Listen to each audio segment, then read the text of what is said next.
Movie news. Yes! Rumors and rumblings. That's awesome! Let the filibustering begin.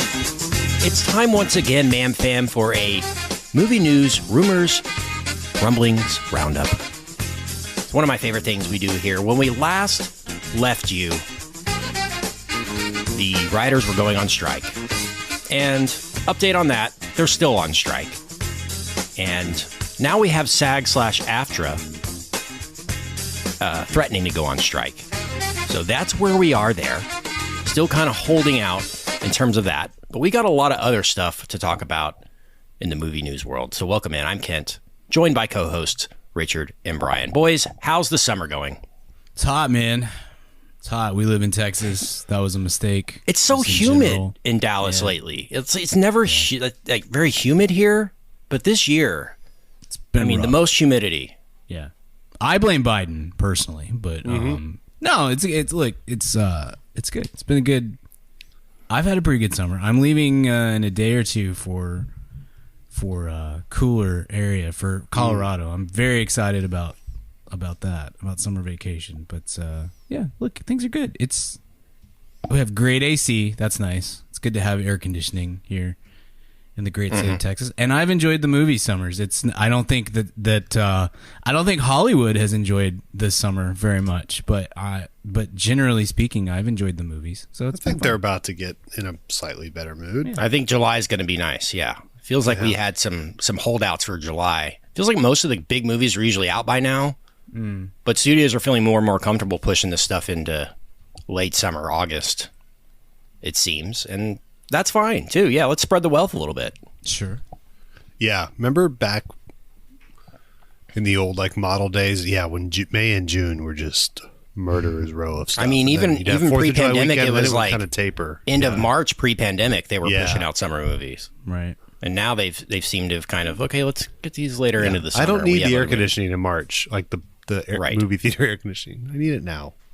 Exactly. Oh, well, it's been what a time. Really interesting year. If you've been following us all year, you might have caught our movie draft episode, summer movie draft episode that we did. We're splitting it in two this year. We're doing summer and then all of the rest, Oscar-y type movies, fall, horror, all that kind of stuff that's coming out post-summer. Brian has tabulated the algorithm that he created to come out with an update. I guess, Brian, run us down what we got. Sure. So if you're new to this, just real fast. I don't know how many years we've been doing this because it's a little muddy because of COVID. We did a great movie draft in 2020, and then I just walked outside and set it on fire when everything went to hell. The way this works, the three of us, we draft movies. I believe we drafted 11 knowing that we will drop one. So we'll take our best 10 at the end of all of this.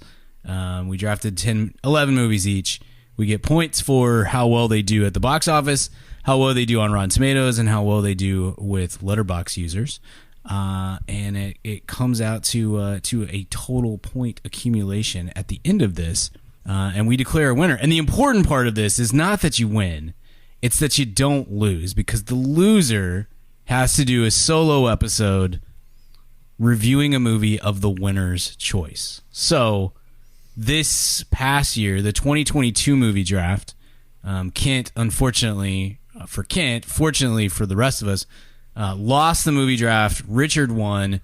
And Richard, what did you pick for Kent to have to review? I think the second 50 Shades movie, right? Sure. Is that right, Kent? Or it was the third. Oh, it was the third 50 okay. Shades. All right. But I did watch the other two in preparation for research. You gotta know. Right. I mean, you can't just go in blind, so to speak. Yeah, there's a lot of world building that goes on in the first one. So, yeah. Okay, so Kent had to review 50 Shades Freed, maybe, which was a fun episode for everyone except for Kent. So it's very important that you don't lose this thing. And that's the way our friendships work, right? Like our relationship works based on threats and bullying. And have you guys listened to that episode yet? I did. It was a good time. Yeah, the only episode I've listened to all year. I heard it was shockingly relaxing. That's what I heard. Is it on the main feed? No, it's in the VIP. It's in the VIP. That's why. Yeah, it's in the VIP. I'm not a VIP. 30-minute episode talking nothing but 50 Shades Freed. Check it out. I'll fire that up this week. It's good. It's good. All right, so here's what we have this year. I'm going to go participant by participant, and I'm going to start with Kent, the loser last year. I believe the loser the last time we did this, whenever that was, 2019 maybe. Yeah.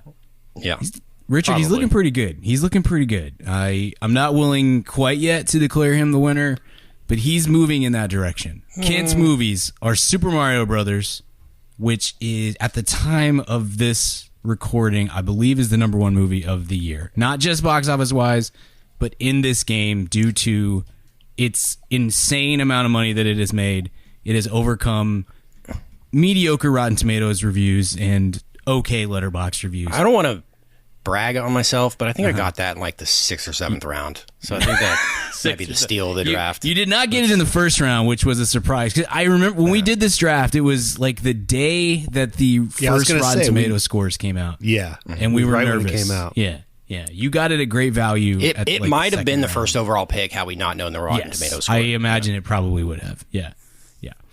Super Mario, I'm not going to give you the point totals for every movie, but I will say Super Mario Brothers has brought in 655 points so far. Kent also has Indiana Jones and the Dial of Destiny, The Little Mermaid, Elemental, which did pretty well in this game. Not as good as, obviously, Disney Pixar wanted to do box office-wise, but it's done all right here. Coming out with like 127 points. Kent, you got that in the second round, by the way. It's still out. My niece's nephew saw it today, so maybe it still got something. You're gonna get a few more points from it too. Asteroid City, Evil Dead Rise. Evil Dead Rise is a sneaky good pick. Air. The last three picks not so great for you. The Blackening, Big George Foreman, and Talk to Me. And then you have one movie. I picked Big George Foreman. I think I did. I think that was a joke. I don't think that was the movie I picked. Well, I think you might have written We'll go back and put it accident. through the committee and see what they say about that. One of those movies. I do will not get have dropped. Big George Foreman. I have Renfield as his last pick. Okay. All right. We'll go back and I did have Renfield. We'll I to remember. that. I had the Blackening. I had Renfield. Not worth much. You had more Indy than 4 first, and then you had Mario. And I did have Air. Yes, I remember that. Let's see. You got Air in the 6th round. Well, I'll correct this when we get off the air, but I will say Big George Foreman's worth 2 That was points, and definitely Renfield is worth 9. So you're going to gain 7 points at the end There of you all go. this. I picked did Renfield not do so well. fully expecting it would be the drop. So I think that. So might you be still pretty have this little horror movie, Talk to Me, which I forgot about that. could be a thing. We'll see. And then Kent also has Teenage Mutant Ninja Turtles Mutant Mayhem. Oh, I forgot about Do that expect too. to be a player. So Okay. right now, Kent's total sits at about 1357. I guess it'll be 1364 when I correct for Renfield. So he's ahead of the pack. Richard and I are currently separated by about 50 points. Oh, so here's what we man, got. this is heated. Here's what we've got. Richard, you have Guardians of the Galaxy 3, which is I think the third highest grossing movie of the year for this game, 609 points. You have Fast X with 219 points.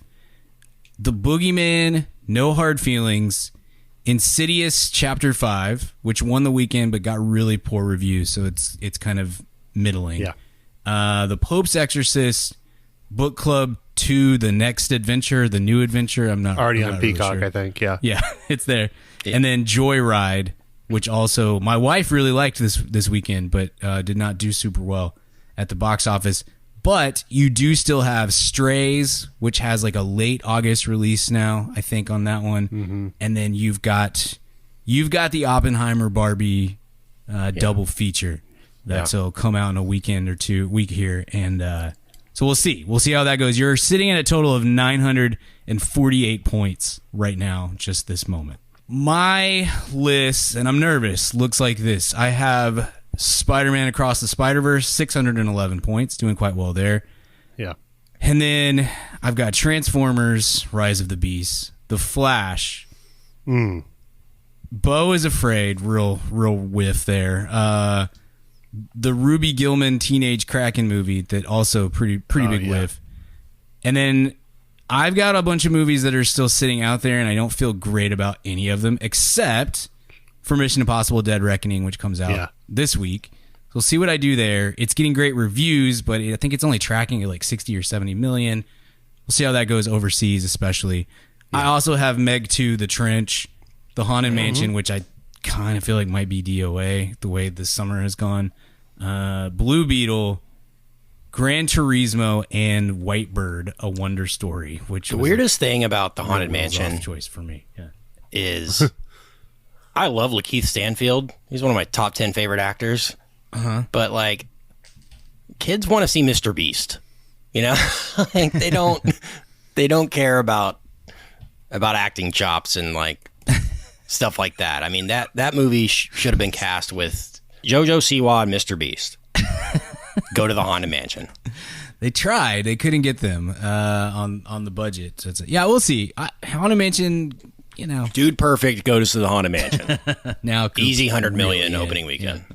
Yeah, it's he and Rosario Dawson. It's good. They got great actors for it. But you're right.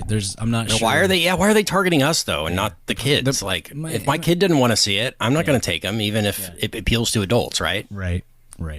So I'm sitting at 895, Richard. I'm about 50 points behind you, and we'll see. I mean, it's not totally out of the realm that either of us could catch Kent, but I think Kent. It feels likely that Kent is not going to lose at the very least on this year. So I'm not going to say congratulations yet, Kent. I don't want to jinx you, or maybe I do, or maybe reverse jinx you. But it looks like your streak may be coming to an end here. So as of right now, Brian. Yeah. And feel free, if it's me, say it. What's the worst pick in the draft? Of our group, let's see. The highest seeding and like the worst return. Does that make sense? Yeah, that's a good question. Let's probably see. like I don't have an exact order of probably what my we Air pick them pick. in. No, Air only was a made good $50 pick. million. Yeah, but it did really well, and it made 90 million. Air made 90 million, so it's. I'm looking at done domestic. well. My bad. Yeah, Asteroid City maybe for you, Kent, because that was probably your 5th or 6th round pick. No, he got it. I'm counting. I've got it all here. He got it in the 7th round. Okay, that's not bad. Yeah, I mean, I need to convince myself that no matter how good and Pardon me, 8th round. great and viral Wes Anderson is, his movies just don't make a lot of money. I mean, yeah, we can convince ourselves that everyone's going to go see it, and it just never happens. Yeah. Yeah, like I think we all have a couple of I mean, The Blackening, Renfield, both of those. I mean, those are later picks, obviously, but they're kind of misses. I've got Beau is Afraid. I don't know. I think I picked that maybe in the 6th. That was a disaster. That's probably the worst pick of the draft. That 9th round. Oh, okay. So even still, that was only worth 5 points. Joyride's 4 points. Book Club 2, 7 points. You know, so yeah, Book Club's rough. But these are we all have a couple of misses. Joyride might be the worst pick because I got that in the 5th round. Okay, yeah, could be. That's pretty high up. Sure, yeah. I mean, I got that the next pick after Oppenheimer.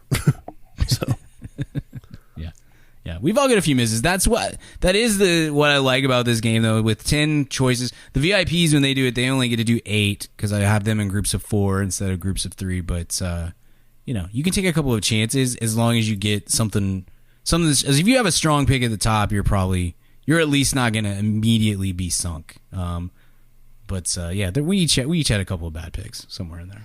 I remember Lightyear being a disappointing pick. I believe in last year's draft. Yeah. It felt like with Elemental, okay, here's a return to form for Pixar at least, doing an Inside Out-esque story. Maybe this will be what people wanted, not Lightyear, right? Turns out they just didn't want either, apparently. And that's a very big concern for our friends over at Pixar. Feels like they might be getting pushed aside by the mouse with every Moana release, and that's a success, and every Pixar release that's not a success. Yeah, hope for the best for them. This was something we talked about a bit in the Discord recently. I guess it's when Elemental came in. Number one, not that The Flash was like some sort of box office stalwart because it did very poorly, but opening same weekend as The Flash felt like a poor choice. It definitely feels like Disney doesn't know what to do with Pixar movies. They're the ones that got jerked around the most during COVID. You know, there was like kind of no rhyme or reason, it felt like, for Luca just being a straight to digital release when Raya and the Last Dragon got a theater run, and Soul. Yeah. Yeah, Soul at least it was like, it's the end of 2020. What are you going to do? We're trying to get this movie out, and we got to, Disney, has has so many properties. They can't just let things sit. They got to get stuff out. So, I mean, at least there's a little bit of that. But yeah, it was kind of back and forth, and Turning Red was straight digital. You can see why like the Pixar Disney relationship is super strained right now.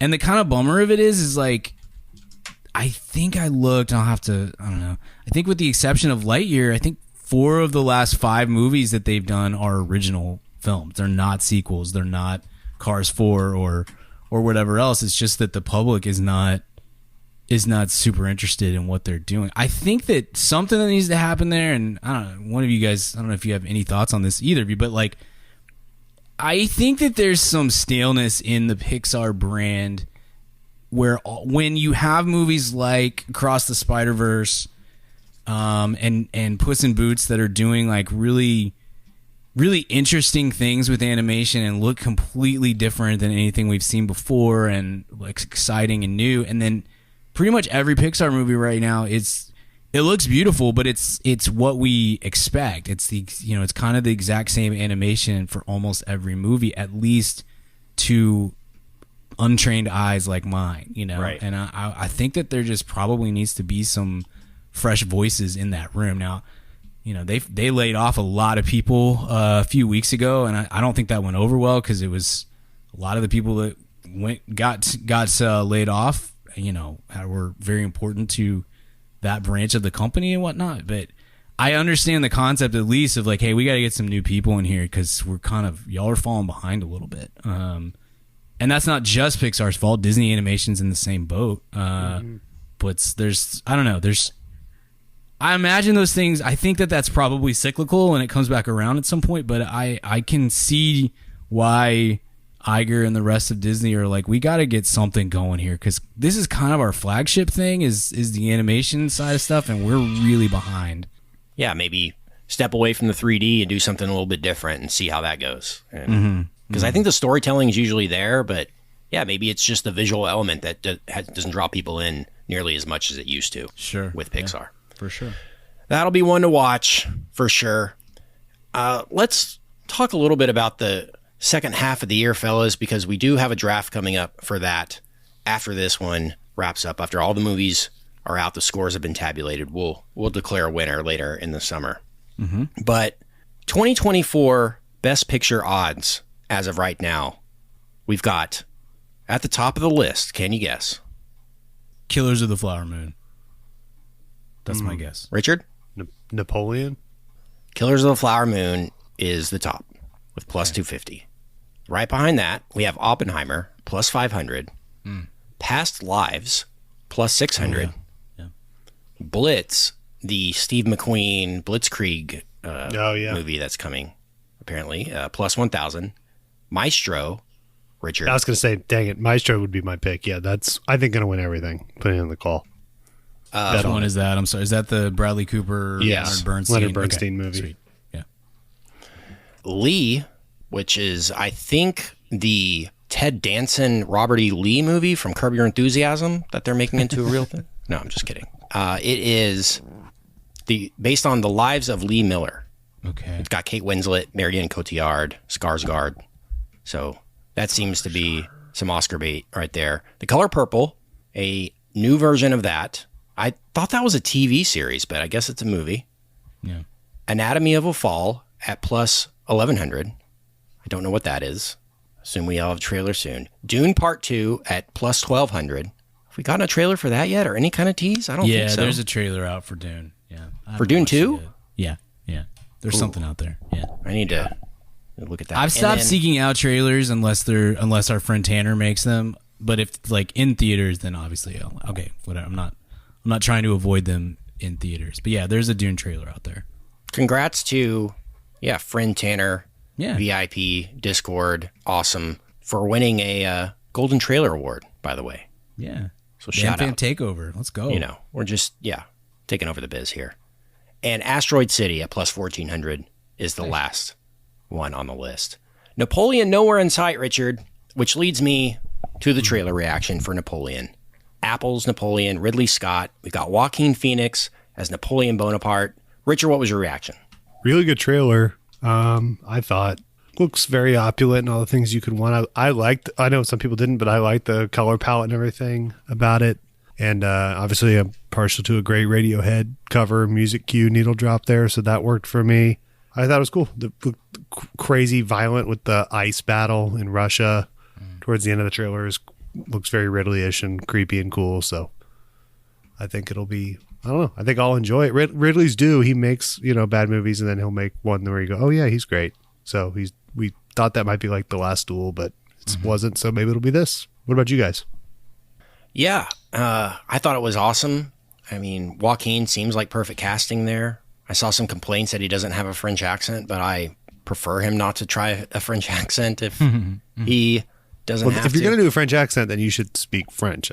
Like that's just as, you know what I mean? Like, right, exactly. He's not French, so it would be disingenuous for him to attempt that. Yeah, Ridley seems to kind of have a fastball every 5 pitches. And maybe this is that one. The Last Duel was pretty disappointing. I love The Martian though, and Sure. he seems like he still kind of knows what to do if it's the right story and the right material. So maybe this is it. Napoleon's obviously a project that's tried to come to the big screen multiple times. It's such an undertaking to be historically accurate. Kubrick always wanted to have these thousands and thousands of extras, and it never became something that he could get done at the end of the day. Spielberg's doing his version on HBO, I think, next year as a miniseries. But this, I mean, like I said... That's the Kubrick one. Like, that one's based on the that Kubrick one is project. the Kubrick material that Spielberg's now taking over, a la kind of AI, what he did with that and finishing it. But this, I mean, like I said, Joaquin is perfect, unless Spielberg has Matthew Reese up his sleeve or something, which he might. Yeah. This is perfect casting, in my opinion. And I don't know if you've seen Beau's Afraid, Brian, but I said that that performance from him is one of, if not my favorite, male performances of the year. So for Best Actor, double it up, Joaquin. Go for it. So I don't want to get I don't want to get too deep into Joker Twitter, but it's gonna drive me crazy probably for the rest of my life that he won an Oscar for Joker and not for like a dozen other things. On the poster where it says so crazy. Academy Award winner, on his it should be required to say Academy Award winner for Joker. So people know it's like that was the one that we're talking about here. Not all of those other great performances you've seen from him. It's every once in a while somebody still will be like, can't believe Scorsese finally won his Oscars for The Departed. This is my Scorsese of The Departed. I can't believe. Yeah, great trailer. I'm sure it'll be excellent. You're right, Richard. Ridley's due. It's been. Some people really like Last Duel. I think I hate that movie more now than I did previously. Same. All I can see is Damon's stupid haircut, and I just and that's Affleck's like the last stupid thing. haircut. Yeah, it's like the lasting image of this movie for me, and Jared Leto ruined whatever I could have gotten out of House of Gucci, I think. So yeah, he's kind of due. It's been 2015 was the last Ridley movie that I was like, yeah, I'm fully, totally in on this. Even Martian, Alien Covenant was Martian. Alien Covenant was 17, I think, and that was like. American Gangster before that was the one I loved. And don't forget, though, he did that awful one with Cameron Diaz right before The Martian, too. Yeah, so, The Counselor. he can come back, is my point, For sure. Yeah. Awful in what way? Yeah. Not good enough. trailer. I'm enough. interested. It wasn't long enough, As it were. So to speak. Yeah. It's a good trailer, man. I don't know if any of the VIPs caught our Pirates of the Caribbean episode last week, but one of my biggest takeaways, we need more cannons in movies. This has a freaking ton of cannons, and I'm in. Bring you some cannons. Give me some cannonballs flying at people. I mean, I think there was more cannons they or spent camera on the $500 set. million on this movie. Yeah. I mean, Apple. It looks I haven't so- seen a budget yeah. out there, but it looks like I've never seen that many. I don't know, costumes even. I don't know how much of this is CG, but I imagine a lot of it was in camera on set. in the locations. Yeah. Man, it's going to be interesting to see how this goes, if it gets theatrical or how Apple goes about this. And they've got Killers of the Flower Moon as well. Apple does. And they had the Best Picture win in Coda. So seems like they're making some right moves when it comes to strategizing these big movies. And who would have thought, hiring Ridley Scott and Martin Scorsese would be a good idea? I mean, who could have? Yeah. So my only issue is, I don't know if you guys knew this or not, but Napoleon was a terrible person. So I think really? Yeah. I only watch movies about good people, so Yeah, that stinks. yeah, Okay, I'm out. I'm not sure I can watch this one, unfortunately. If you guys ever go to the Louvre, they have Napoleon's house there. Not house, but they've recreated, they took all his furniture and they just put it in there. He's had horrible taste. Just saying. It's wow, how could you sleep in this room? The best thing about the trailer for me was that it reminded people of Bill and Ted's Excellent Adventure. So I enjoyed the Napoleon memes that were making the rounds yesterday. I liked that. Bill Okay. and Ted's. Yeah. I'm there. One more trailer we need to talk about that dropped today. It's making all the rounds on the threads and the Twitters. Timothy Chalamet is Wonka. I don't know what that is. I only know Hugh Grant is an Oompa Loompa. Is that the Hugh Grant is an Oompa Loompa movie? Yes. Yes. It's actually called Oompa Loompa. Yeah. That would be great. Loompa Love Land. the trailer. I could say I love the trailer. I love the kind of Christmas vibe that they put on it, that kind of Harry Potter-ish Christmas vibe with that world. Chalamet seems like he's trying, it's a little forced on the Gene Wilder-ish part of it, but that's a hard character to play between, at least he's not doing Michael Jackson like Depp did. But everything else about it, I'm in on. That performance in the trailer seemed a little contrived. I could see the work, as they say in acting, which he's too good of an actor on that and other things to see the work. But I don't know. It might have just been, trailer editing or whatever. But everything else, I love the world. It seems fun and all the little side characters and all of that. And yeah, Hugh Grant's an Oompa Loompa, so I'm in. I had the exact same thought. I was like, this was not something that I was dying to see this year. It's like, I could have lived without a Wonka origin story, but Right. I really dug the concept and the Plus, it's the Paddington guy, so you trust him. Yeah. totally. But I had the same thought. I was like, hopefully it's just sometimes trailers are misleading. There's obviously a lot of time to iron this thing out between now and December, but I was like, I was kind of nervous for Chalamet. That's a really tough thing to do. Gene Wilder, obviously one of the all-time greats, and I kind of feel like if I was his agent, I'd have been like, "Hey, bud, maybe we pass on this one." I don't know. I think that might. I know. Be really I can't tough believe to you. do. It honestly, the poster looks like a bit, doesn't it? Timothy Chalamet is Wonka. Like that. Yeah, I still want to read looks the like a 30 Rock. Yeah, it's exactly what I thought. I was like, this could be a 2023 30 Rock kind of deal. So, yeah, I'm just wish obviously we could have got the Simon Rich one too. Yeah, Wish we could have two Wonkas this year, like they always do with Pinocchio. Instead of it was a interesting. I don't know, cool world though. I really dug the Christmas vibe. Yeah. Same exact thing, Rich. I did not expect Chalamet was going to be the part that I was nervous about. Yeah, same. So we'll see. I'm kind of the opposite. I thought it was Willy Wonka is one of my favorite. Same. I guess Charlie and the Chocolate Factory is one of my favorite movies. Something I love about that one is how colorful it was. Wait, hold on. Charlie and the Chocolate Factory was when you were crazy? The Depp Burton one? Yes. No. Oh, wow. No, Willy Wonka and the Chocolate Factory, Oh, okay. based on Charlie and the Chocolate Factory. No, yeah, I know the book. I thought you were saying the Tim Burton one. You're right. The original one is Willy Wonka. That one is zag. one of my That'd be a favorites take. Yeah, of all time, and super colorful. Oh, me too. So I don't understand sure. the gray color palette. This isn't Harry Potter.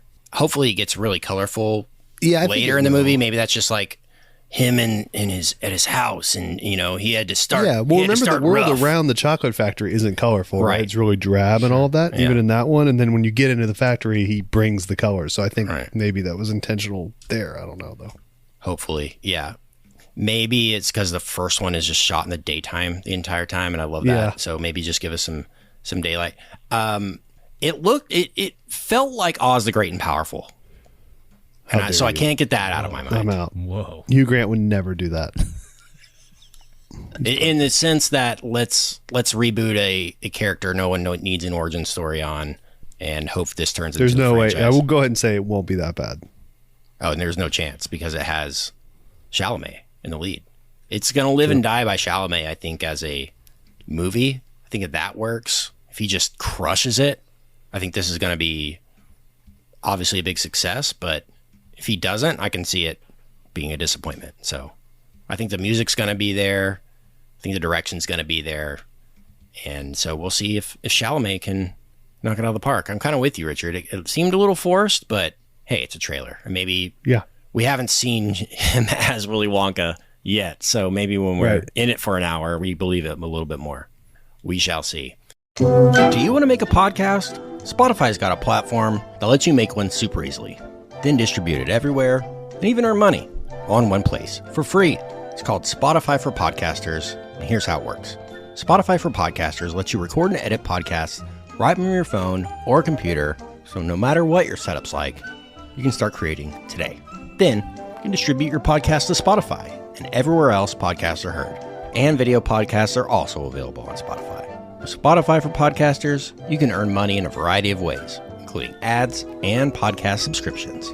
Best of all, it's totally free with no catch. Ever since we started using Spotify for Podcasters on Mad About Movies, it's made it super easy to get our show posted and out to all of the Man Fam. We highly recommend you give it a try. Download the Spotify for Podcasters app or go to spotify.com/podcasters to get started.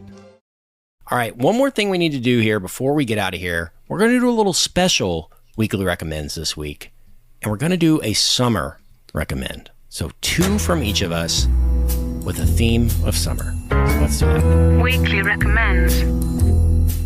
All right, Richard, what's your first summer recommend? Man, summer recommend for, I don't know, I'm trying to think of how to theme this for summer, but Something that every reminds you of summer, feels like summer. Yeah. You know, all that kind every of stuff. summer, Brian knows this. My favorite, I've recommended these before, but my favorite cheesy thriller books come out. I thought you were going to say cheesy crackers. Be like, just love these crackers in the summer. Cheez-Its. So the Gabriel Allon series, there's 22 of them now by Daniel Silva. Just great espionage, European espionage novels. And the Collector, the 22nd one, I think, comes out in 3 days, or next Tuesday. Nice. And so it's in every July these come out. And it's all for 2 days. I just kind of hang out and go to Vienna in my brain and, kill terrorists and stuff like that. So that is always a summer tradition now.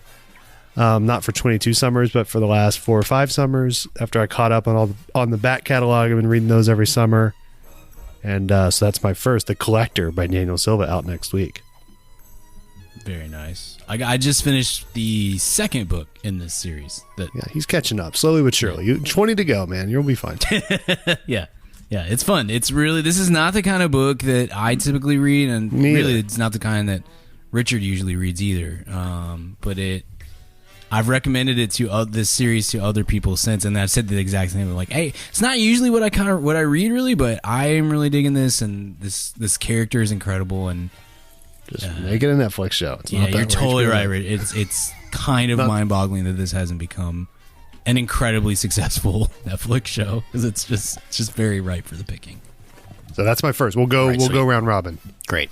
All right, Brian, what you got? I was trying to think of some stuff that I haven't recommended here on the show previously, or that we haven't reviewed, and that's a little hard because I love summer movie season. I love Guardians, I love Spider-Verse and Indiana Jones, and all of these movies that we are getting during this time of year. But I feel like I got to have some kind of movie in here, and then I'm gonna try to pare it down and do something different for the second recommend. I'm gonna go with Extraction 2. Which is on on the old Netflix. I was wondering if you'd seen that. I haven't. Super fun. Hemsworth's great.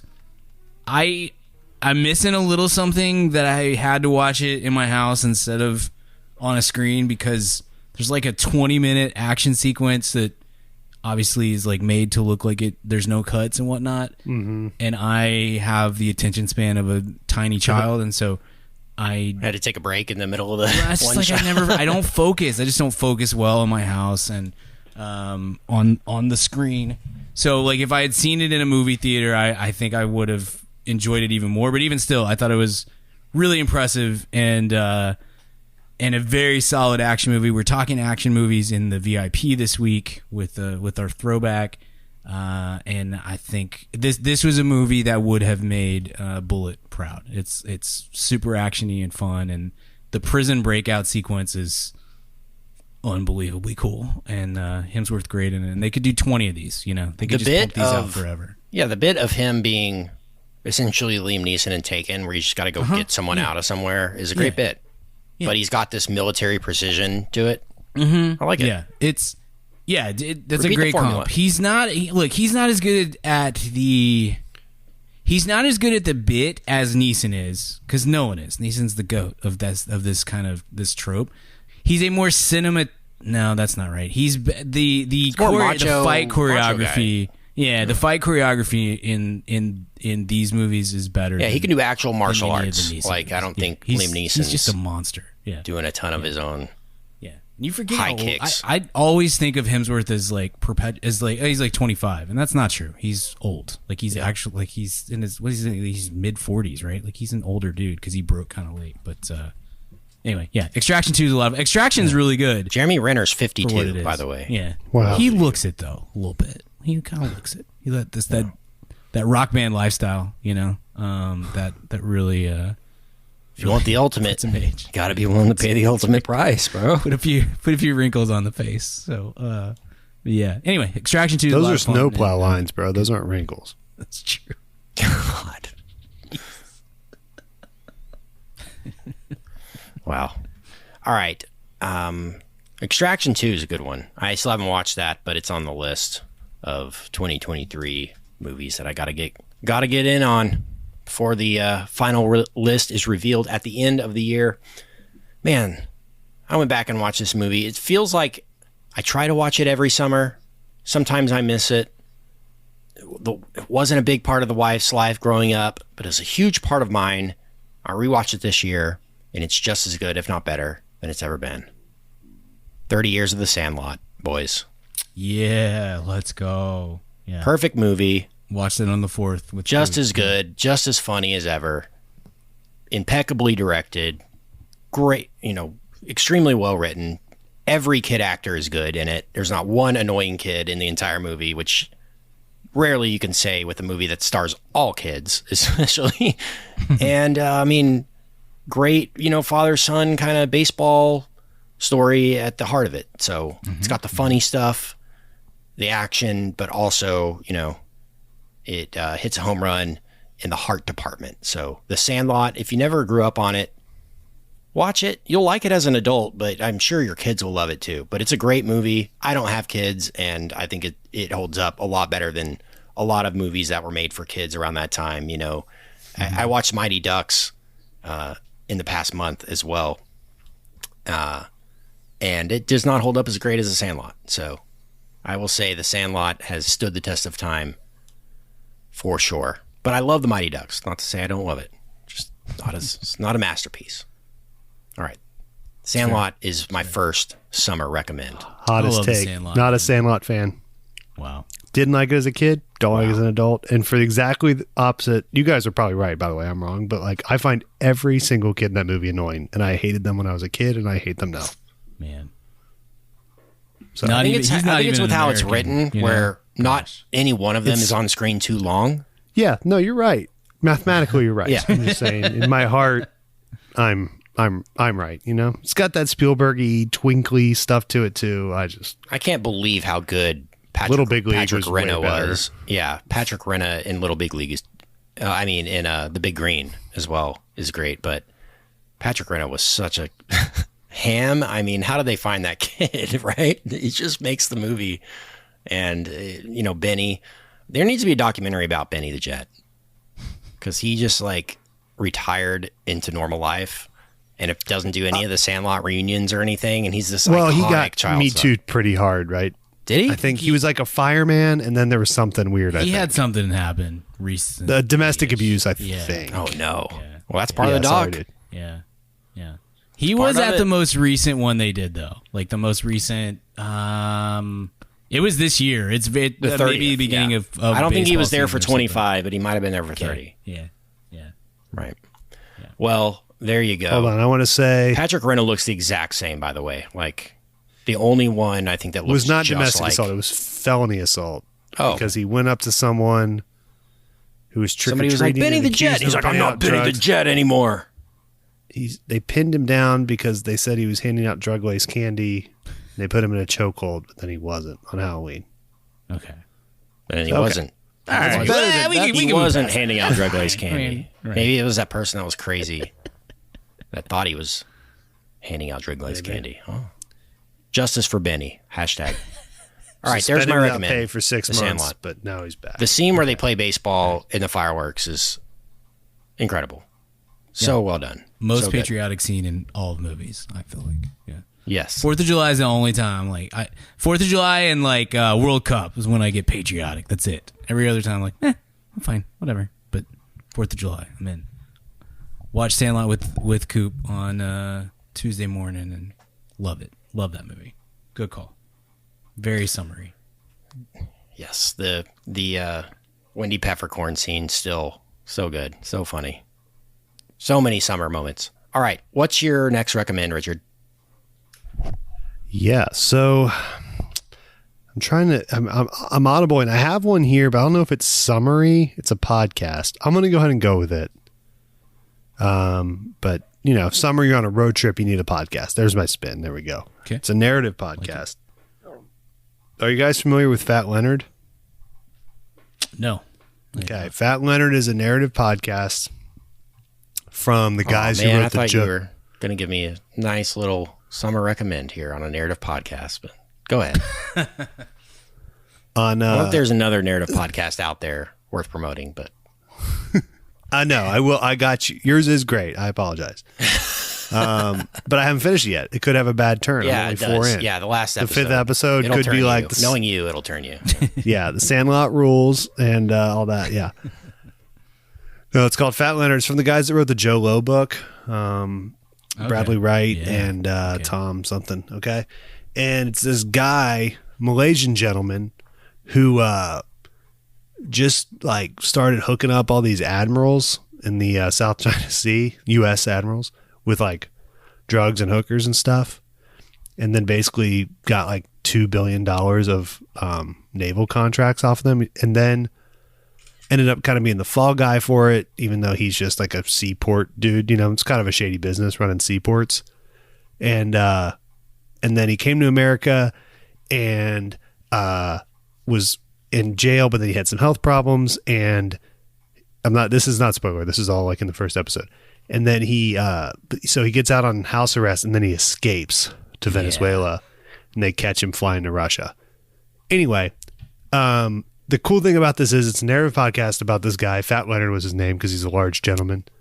And but he's in it. Like he was like, yeah, it's cool. I'll just hop on Zoom and tell you guys everything everything that happened. Nice. Okay. I'm interested. So it's like half investigated, and then he can't help because he's a con man, right? He wants to talk, he wants to promote his legend. So very interesting. So I've enjoyed it quite a bit.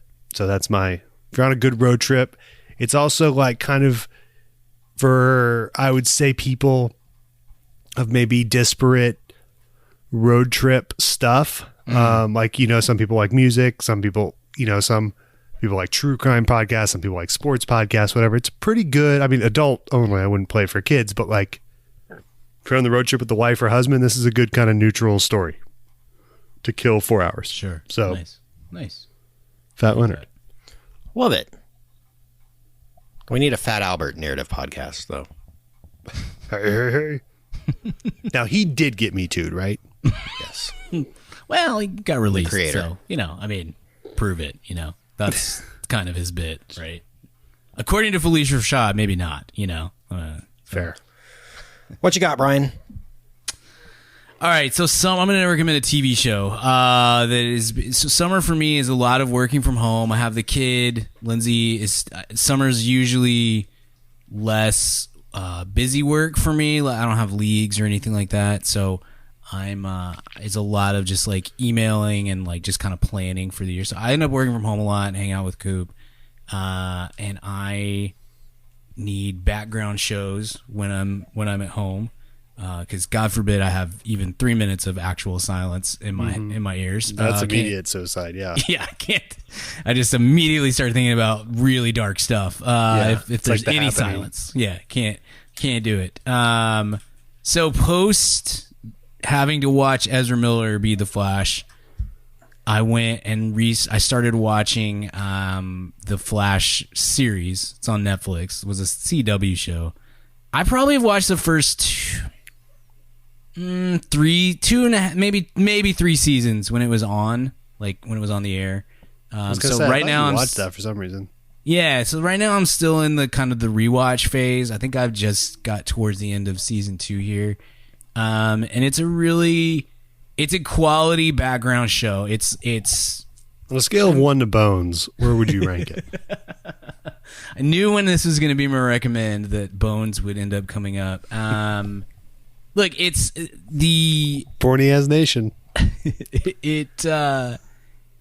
It's good background viewing. Like they're each, I mean, it's a CW show, so you know exactly what you're getting. Everybody's beautiful.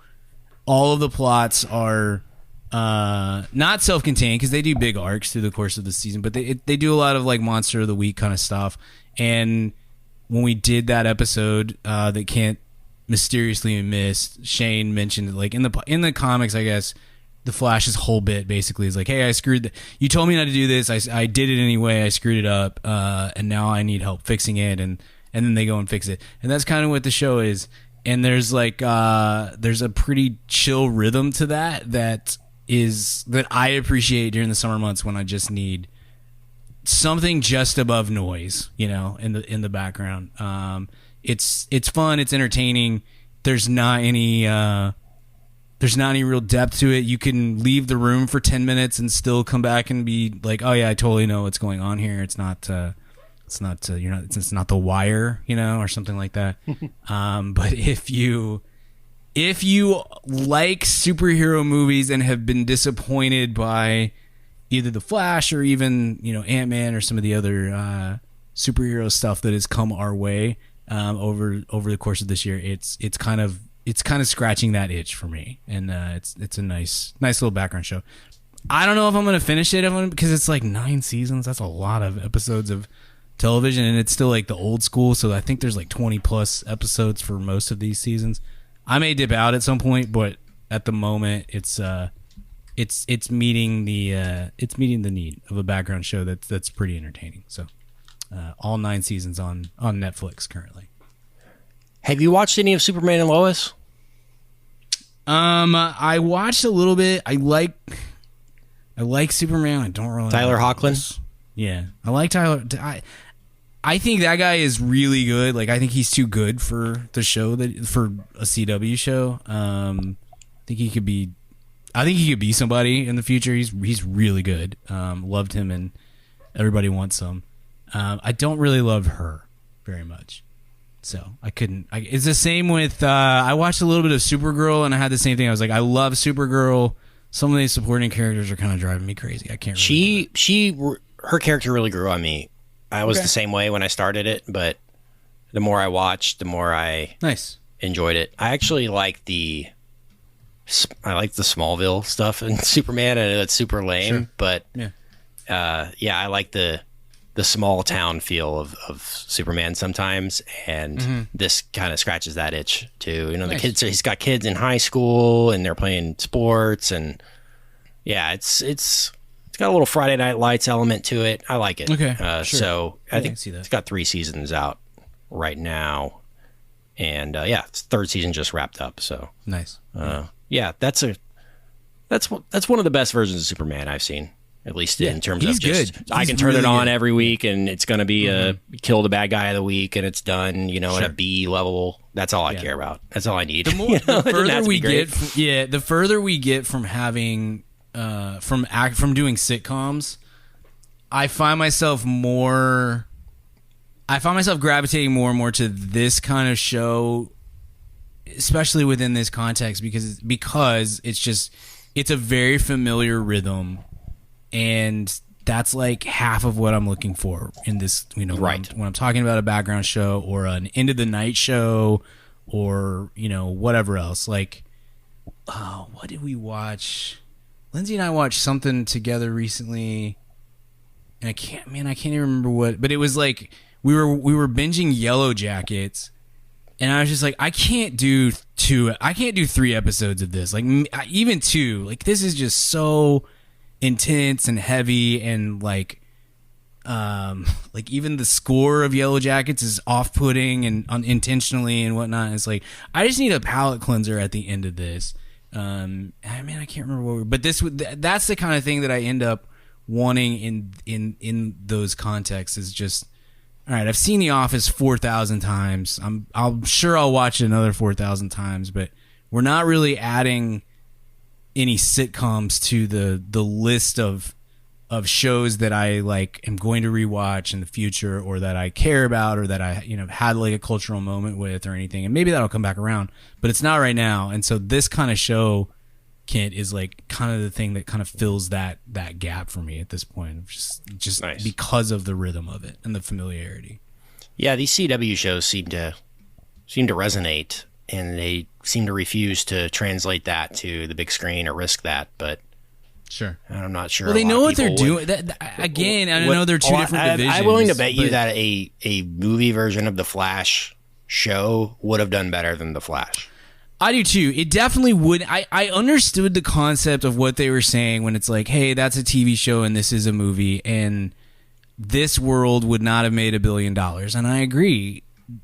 It's just funny how, I know it's like two separate divisions within the company, but it's just really funny how the show side, the Flash, Arrow, Superman, Lois, Supergirl, all these the Greg Berlanti shows and stuff, like they all really, they're cheesy and sometimes overly cheesy and simple and all this stuff, but they have real identity and they know what they are, and they work within the box really well and do exactly what they are supposed to do pretty much every episode. It's like, I'm not sure there's any episode of The Flash that is an A, but there's probably not an episode, unless, I'm sure when you get into the last couple, every show runs out of steam when it gets into season 7, 8, 9 or whatever, but like at least through the first 4 or 5 seasons, but every episode is like a B+, and it knows what it's doing, and there's great identity there. And then I felt like that was always one of the major issues with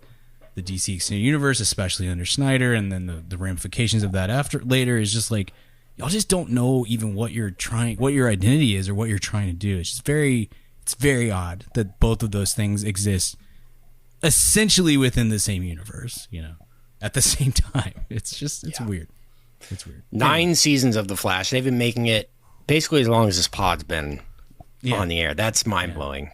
Yeah. It's over now. So I have no idea if it ends well or not. Obviously, I think, like I said, I've seen three seasons, something like that, before this. But anyway, yeah, it's if The Flash really bummed you out, like it bummed me out, there's a show that can kind of rectify some of that. So anyway, your recommend, Kent?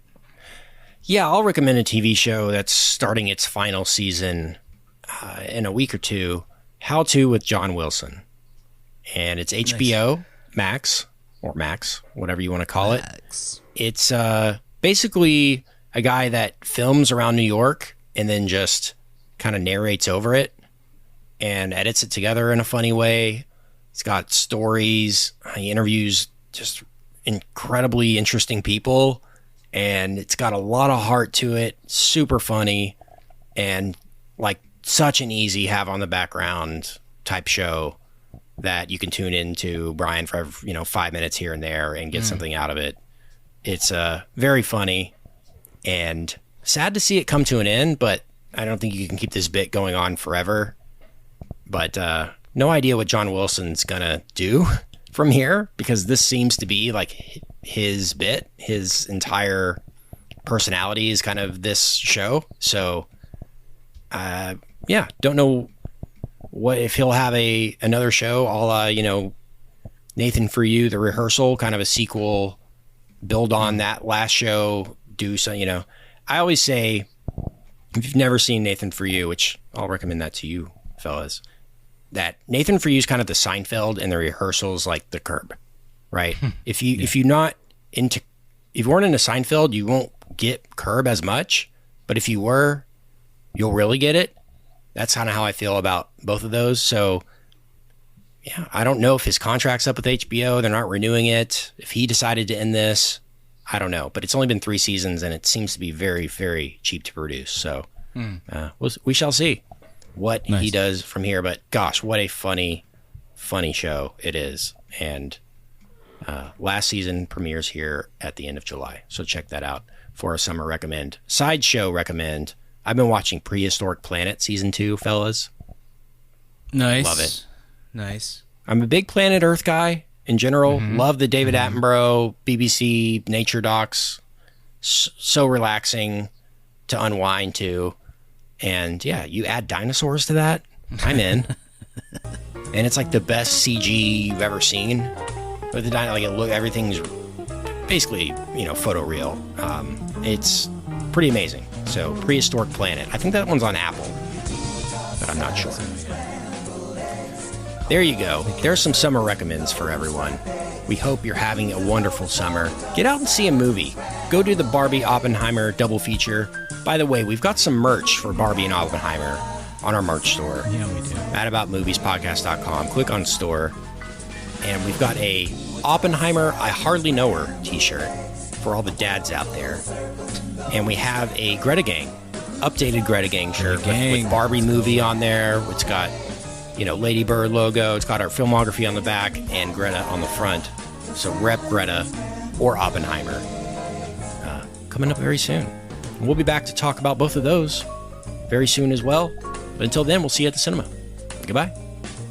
Hey baby, I hear the blues are calling, tossed salads and scrambled eggs. And maybe I seem a bit confused. Yeah, maybe, but I got you pegged. But I don't know what to do with those tossed salads and scrambled eggs. They're calling again. Scrambled eggs all over my face. They're making me yah-yah. The salads and scrambled